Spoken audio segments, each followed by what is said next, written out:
The laughter of the witch faded at its own pace, unhurried like smoke dispersing in still air. Xeeona did not move from the doorway. He stood with the crude goblin blade in his grip, his eyes moving across the room in the methodical way of a ranger who had learned that the first thing seen in a dangerous place was rarely the most important. The blood-drawn symbols on the floor. The three bodies, man, goblin, rat, arranged with a kind of purpose that left no room for accident. The two goblins standing behind the woman, not threatening, simply there. The scarred goblin, half consumed by shadow at the room's far edge, and the witch herself, watching Xeeona with those sharp, composed eyes. "You built this place," Xeeona said. It was not a question. She tilted her head, clearly amused that he had arrived there quicker than possible. "I did." She gestured upward with one hand, a languid motion that took in the ceiling, the walls, the whole hidden weight of conjured stone above them. "Difficult work. I won't pretend otherwise. Anchoring a structure to a place that doesn't want it, making it breathe like something old rather than something created that requires a particular kind of patience. I have been told that I possess too much of it. And the traps," Xeeona said. "Standard precautions." She moved to the side of the room, stepping around the outermost ring of symbols without looking down, navigating them from memory. Steel mechanisms for the careless. Something more refined for anyone who managed to get past those. She paused. "I confess the magical ward made me thinking. A ranger of your kind, navigating a dangerous binding without a drop of counterspell. I have not quite worked out how you managed it." Xeeona kept his face still. She had not worked it out because she had not considered the surprising variable. She thought he had somehow disarmed her trap. She had not looked at the scarred goblin, had not thought to wonder why the creature had stood aside while his other companions charged and died. The scarred goblin standing in the dark at the edge of his vision had not lured him here. He had been helping him since the beginning. The distinction settled into Xeona's mind with the quiet weight of a stone dropping into deep water. The sword left outside the clearing, the crude map drawn by unsteady hands. The trap mechanisms disarmed cleanly in the dark, the ward's inscription gouged through by something that understood exactly where the binding held its shape because the goblin had watched that binding be made in the first place. Whatever the goblin wanted from him, it was not what the witch wanted. He cleared his mind and returned his attention to the immediate problem. The woman was still speaking, her voice carrying that particular cadence of someone accustomed to holding a room. He let her. He was measuring distance. The floor between them was covered in symbols. He could not cross it quickly before understanding if there was a hidden danger on the outer rings. The two goblins behind here were not armed with anything serious. She herself carried no visible weapon. A witch who summoned things rarely needed one. He made his decision. Fast, clean. One strike to end the threat before she could speak a word of any spell. She was capable. The conjured structure above him was proof enough of that, but capability meant nothing if she never had the chance to use it. He moved, or he began to. Her lips already started moving. Not a full incantation, not the measured rhythmic murmuring of a spell. This was something compressed, syllables crushed together, stripped of ceremony, spoken with the speed of someone who had practiced the same phrase until the magic itself had perfected itself. The blood symbols on the floor ignited, not with flame at first, with light, a deep pulsing red and yellow mixture that rose from the lines as if something beneath the stone had heard its name called and pressed upward as an answer.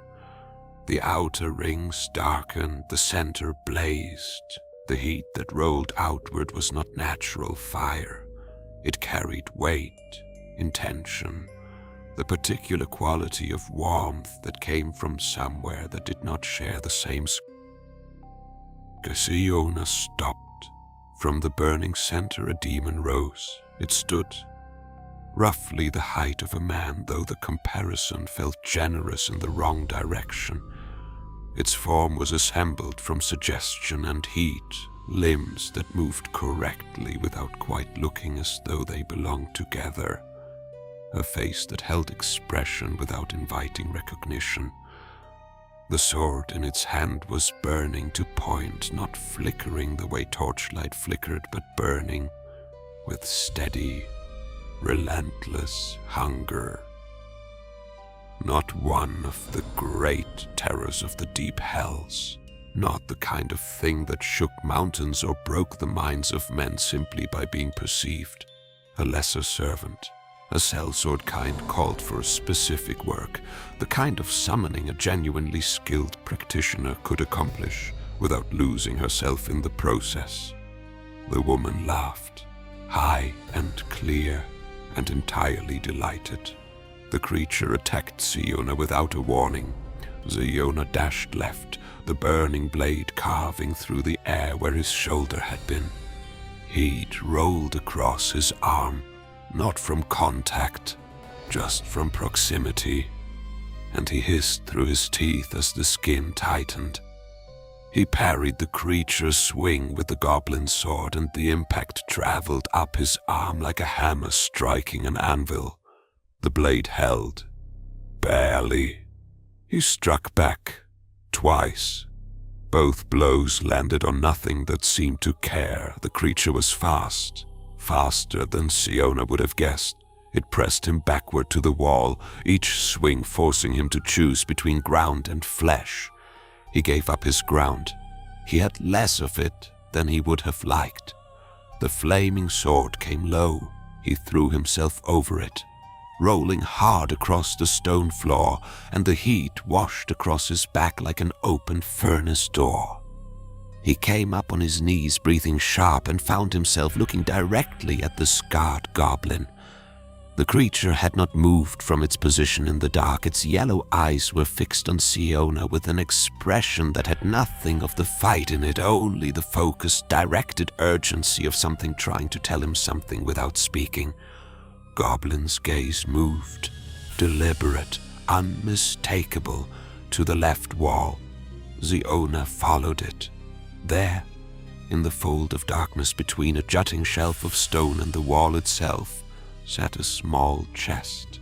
He had not seen it when he entered. It was the size of a traveling satchel, bound in dark iron, its lid plain and unadorned. It sat where someone had placed it carefully, not discarded, stored. The creature's blade came down. Xeeona rolled again, moving not away from the flaming sword, but through it, rolling diagonally toward the wall, using the demon's own momentum as cover. He drove one shoulder into the stone shelf, caught the chest's handle, and pulled. The woman's voice cracked across the room like a whip. "No!" The chest opened. There were two objects inside, a dagger, its blade the color of winter moonlight, its grip, wrapped in leather, dyed a deep and deliberate red. And beside it, small enough to sit in the palm, a topaz stone, smooth, uncut, the color of old honey, humming with a resonance that made his back teeth ache. Xeeona looked at the dagger. The weapon's blade spoke to him in a language he understood immediately. This was not goblin iron.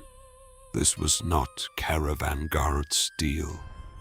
This had been made with intention, shaped for something specific. a name given to a blade before it was ever forged. He looked at the stone. From across the room, past the burning chaos of the fight, the scarred goblin raised one hand. Its fingers moved. A sharp, small gesture, nothing elaborate. "Break it." The woman was shouting something. The fiend was turning towards Xeeona, the burning sword rising, the heat preceding it like a warning.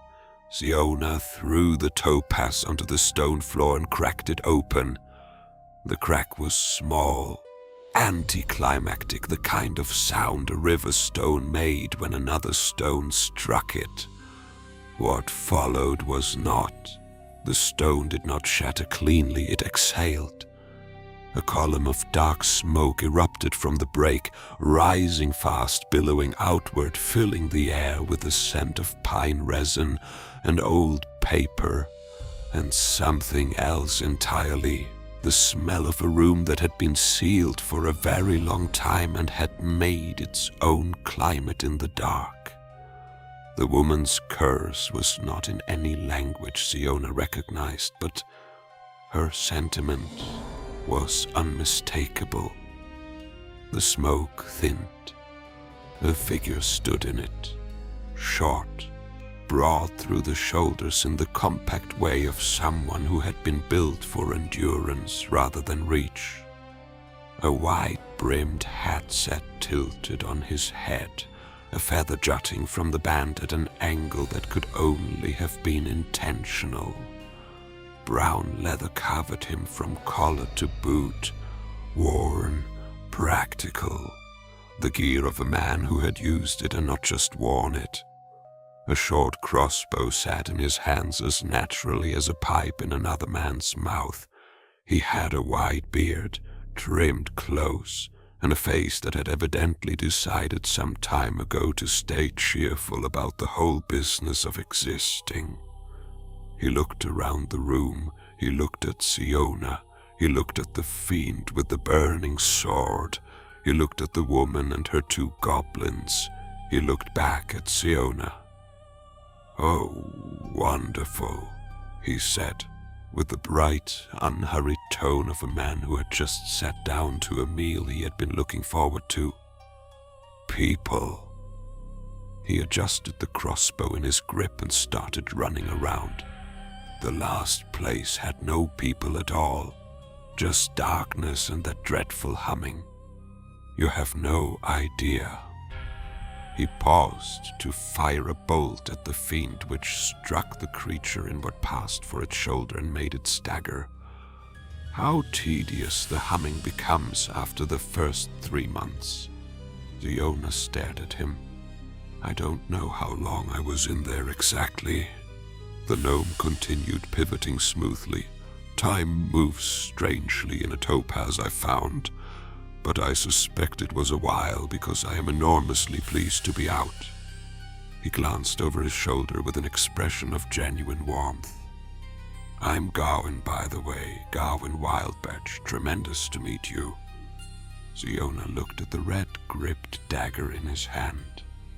He looked at the fiend, recovering from Gawain's bolt, its burning sword turning back toward them both. He looked at the witch, whose composure had finally cracked into something that was not amusement. "Kill them!" she shouted. The fiend moved. Gawain raised his crossbow with an expression of mild professional interest. Xeeona settled into his stance, the dagger forward, the goblin blade in his offhand, the old familiar weight of a fight narrowing the world to what was immediately in front of him. At least he was not alone in it. That, he supposed, was something.